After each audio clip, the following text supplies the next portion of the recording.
तोड़े नहीं तोड़ो, जोर जबरदस्ती मत करो, भारी हो जाएगी। गाड़ी को चार गाड़ी की परमिशन है।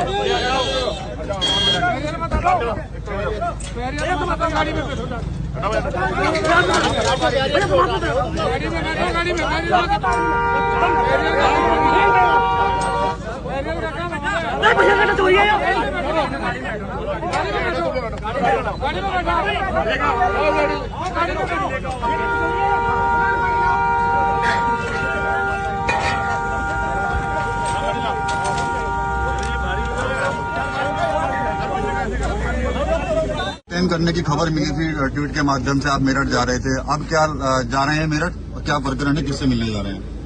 मेरठ जा रहा हूँ विकास भाई। मेरठ में कुछ दिनों पहले अन्याय हुआ।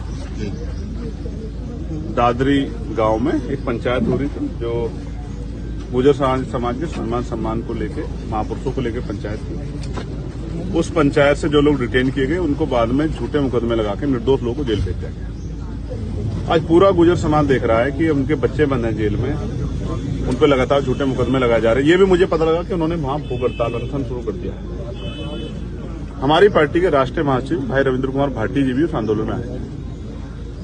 हमारी पार्टी को कमजोर करने के लिए और हमें डराने के लिए हमारे राष्ट्रीय महासचिव साहब को भी जेल में बंद किया गया।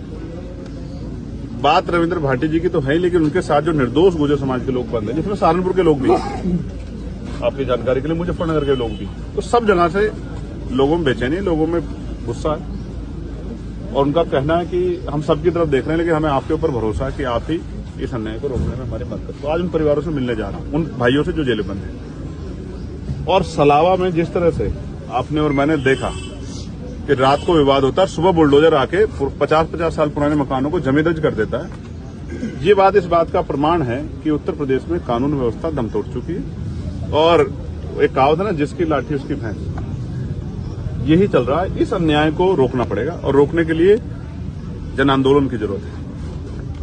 सड़कों को लोगों से पाटने की जरूरत है, आंदोलन की जरूरत है, जो सरकार को ये पता लग जाए कि अन्याय लोग स्वीकार नहीं करें। इसलिए उन परिवारों से मिलने के लिए जाऊंगा और जाकर उनके दुख को सुनूंगा और लोकसभा में, सड़क पे, चाहे बड़े से बड़ा आंदोलन करना पड़े निर्दोष लोगों को छुड़ाने के लिए, उनके झूठे मुकदमे वापस लेने के लिए, तो उसके लिए भी प्रयास है। आजम खान साहब से मिलने कब जाएंगे?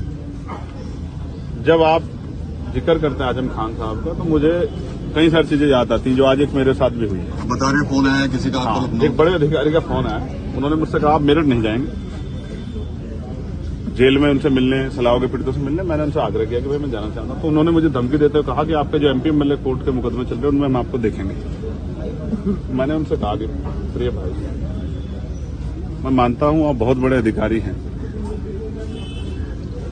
लेकिन न्यायपालिका किसी की जेब में नहीं। जिनको ये लगता है न्यायपालिका उनकी जेब में है, ये लोकतंत्र में एक बहुत बड़ा सवाल खड़ा होता है, खतरा खड़ा होता है। अगर कोई अधिकारी इस तरह की भाषा का प्रयोग करता है राजधानी में बैठ के, तो हमें समझना पड़ेगा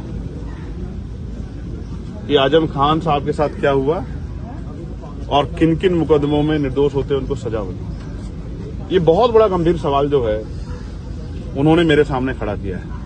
लेकिन मैं आपके माध्यम से कह रहा हूं, एक बार नहीं 1000 बार बहुजन समाज के सम्मान के लिए सस्ता छोड़नी पड़ी। इसमें आज हम गुजर समाज, मुस्लिम समाज पर अन्याय उसमें जा रहे हैं, या किसान, कमेरे, दलित, पिछड़े, किसी के लिए कोई अन्याय होगा उनके लिए सस्ता छोड़नी पड़ी। एक नहीं 1000 बार सरकार छोड़नी पड़े भविष्य में, या जान की बाजी लगानी पड़े, पीछे नहीं हटेंगे। ये मेरा उन अधिकारी महोदय को आग्रह है। मैं संवैधानिक आदमी और मैंने उनसे भी ये भी कहा कि श्रीमान मेरे भाई, सरकार बदलेगी, लोगों के हालात बदलेंगे, आप भी यही हैं, हम भी यही हैं।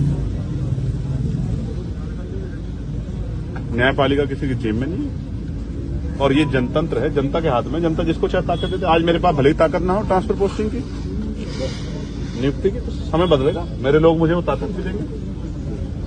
ठीक है, जिस दिन वो ताकत देंगे तो हर व्यक्ति का सम्मान रखा जाएगा। ठीक है।